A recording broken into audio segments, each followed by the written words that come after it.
You think it's just a game, a harmless cartridge you plug in to pass the time. But some games are more than code. They're traps, doors to nightmares, and some nightmares don't stay in the screen. Sonic's cheerful blue blur? It's hiding something far darker. Something that watches. Something that waits. What follows are 3 encounters with the cursed Sonic cartridge. Experiences that began as ordinary gaming nights and ended with terror you can't escape. I found it at a tiny flea market on a rainy afternoon.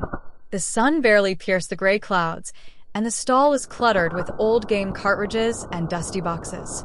Most were scratched and forgotten, but one caught my eye, a Sonic game with no label, just a faded sticker that said Hidden Files. There was something about it, like it was waiting for me. I didn't hesitate. I paid the old man and left, ignoring the uneasy feeling curling in my stomach.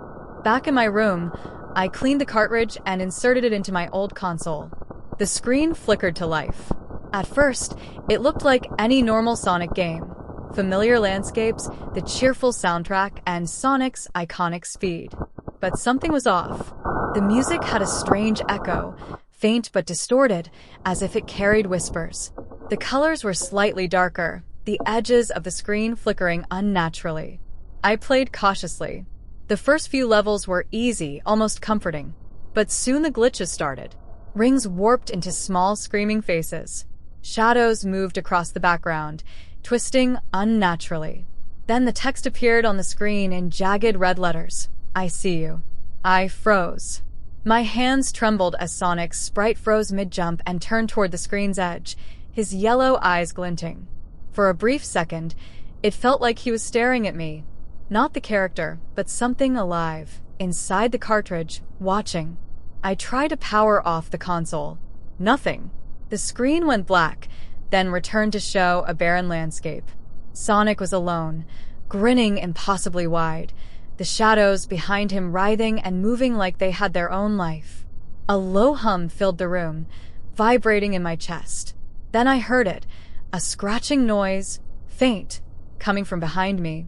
My room was small, and the sound echoed, growing louder and closer.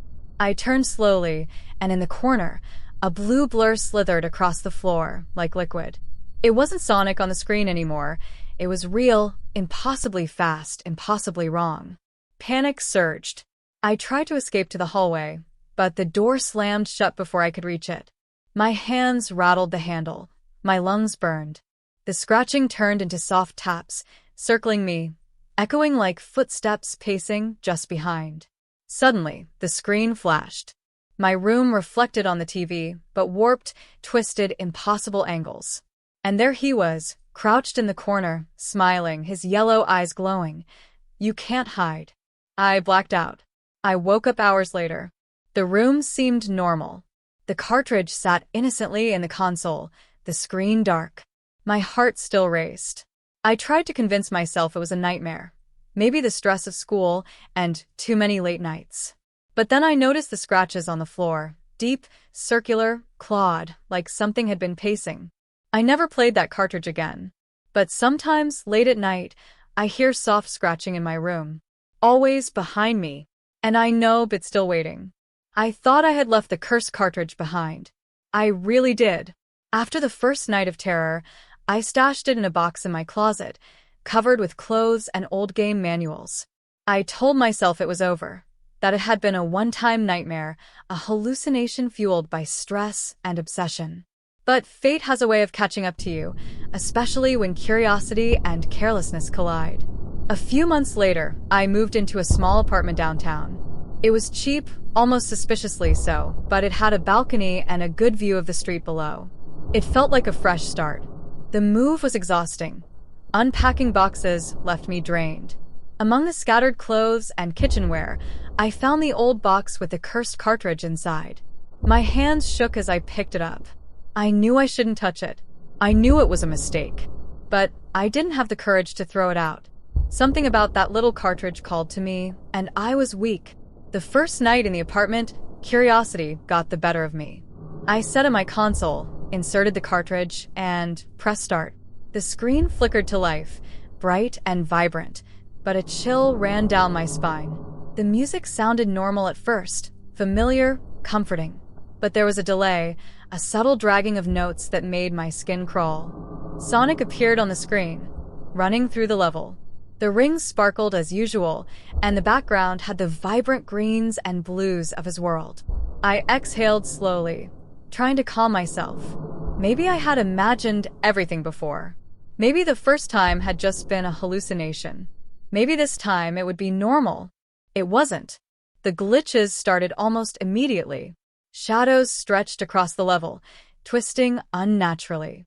The rings warped into faces, tiny mouths opening and closing silently, as if screaming.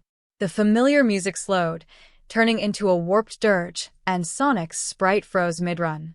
His eyes, normally bright and cheerful, glowed yellow and flickered like a candle in a storm. Then the screen went black. I jumped, heart pounding. The console hummed, but the TV showed nothing. Then, jagged red letters appeared on the black screen. You belong to me. I froze, my chest tightening. I tried to turn off the console, unplug it, anything, but it wouldn't respond. My fingers trembled as I reached to eject the cartridge. Nothing happened. The screen flickered again, and I swear I saw my apartment on it. But it was wrong. The walls were elongated, twisted. The furniture was skewed at impossible angles. And in the corner of the room, crouched in a shadow that didn't exist in real life, was Sonic EXE, grinning impossibly wide. A scratching noise began from the hallway outside my apartment door. Soft at first, like fingernails tracing along wood, then louder, deliberate, pacing. I froze. My apartment was small. There was no one else here. And yet, the sound came closer, circling my room, echoing unnaturally. I stumbled backward toward the balcony door, hoping to escape into the night. My hands trembled as I tried the lock. It wouldn't budge. The scratching intensified. The door rattled violently, as if something on the other side was trying to enter, testing my defenses.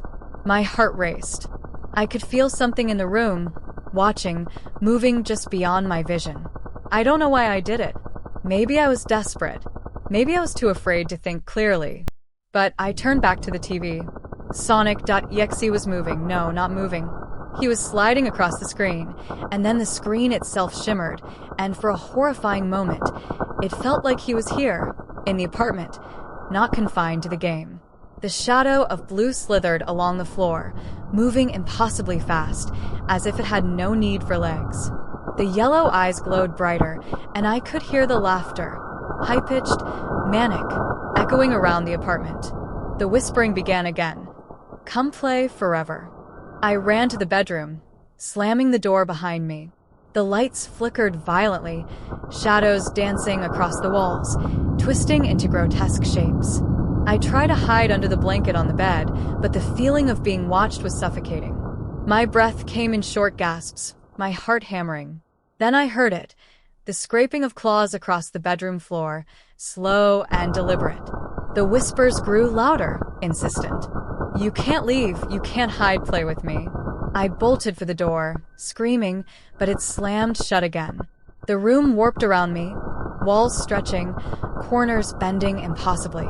Sonic EXE crouched on the ceiling, grinning, eyes glowing yellow. Every reflection in the room, mirror, window, TV screen, showed him closer than reality should allow. I tripped and fell onto the floor. The cartridge had fallen from the console, sliding toward me on its own. I tried to stop it, but it moved like it had a will of its own. The screen flickered one last time, showing an image of me, my terrified face, distorted and corrupted. Then it went black. Hours later, I woke up on the floor. Sunlight streamed through the window. The cartridge lay harmlessly on the table, the console off. My apartment looked normal. I told myself it was over. A nightmare. Exhaustion. Stress. Anything but real. But weeks later, the scratches appeared on my floors, deep, circular, clawed, like something had been pacing while I slept. And sometimes, late at night, when the apartment is silent, I hear soft footsteps circling, whispering my name, faint laughter echoing from nowhere. I tried to sell the cartridge, throw it away, burn it. Nothing works. It always comes back, like it has a mind of its own. And I know that one day, it will fully escape the screen. One day, Sonic.exe will find me outside the game. And when that day comes, there will be no escape. I thought I had learned my lesson. I had tried everything, destroying the console, locking the cartridge in a safe, even giving it away. But nothing works with Sonic EXE. Nothing stops it once it decides you belong to it. It began on an ordinary night. I was 19, staying late at a friend's house, exhausted from work and school. I had just returned to my apartment when I found something I hadn't expected. The cartridge, lying on the doorstep. I didn't leave it there. No one else could have. The box was intact, not even a scratch on it. My stomach sank as I picked it up. The label, faded and worn, still read hidden files. I almost left it there, but some morbid curiosity, or maybe the compulsion that Sonic.exe instills, made me take it inside. I placed it on the kitchen table and stared at it. The apartment was quiet, peaceful. Nothing felt wrong. I tried to tell myself it was just a prank. Maybe my friends were screwing with me. I couldn't resist. I plugged it into my console. At first, everything looked normal. Sonic ran across familiar levels, collecting rings, the music upbeat and cheerful. Relief washed over me. Maybe, just maybe, it was dormant. Maybe it had forgotten me. Then the glitches started. A shadow stretched unnaturally across the screen, slithering in impossible shapes. Rings twisted into screaming faces. Sonic froze mid-run, eyes flashing black, then yellow. And the first words appeared on the screen. "You're mine now." My blood ran cold. I jumped to unplug it, but the console wouldn't respond. The screen went black. The lights flickered. And then I heard it, faint scratching coming from the far corner of the apartment. I froze, heart hammering. The scratching grew louder, deliberate, circling me. The shadows stretched toward me, bending the walls unnaturally. And then I saw it, the blur of blue. Sonic.exe, no longer confined to the screen, slid across the floor, impossibly fast like liquid. His grin stretched too wide, his yellow eyes piercing. I tried to escape. I ran to the door, but it slammed shut violently. I tried the windows. They were locked, as if the apartment itself were trapping me. Panic overtook me. Every reflection, mirrors, windows, even the polished fridge, showed him closer than reality should allow. The whispering began, "Come play forever." I barricaded myself in the bedroom. The lights flickered, shadows bending into grotesque shapes. I hid under the bed, covering my ears, praying for it to go away. But the scratching moved under me, circling, as if pacing. And I could feel it watching me, feeding on my terror. Hours passed.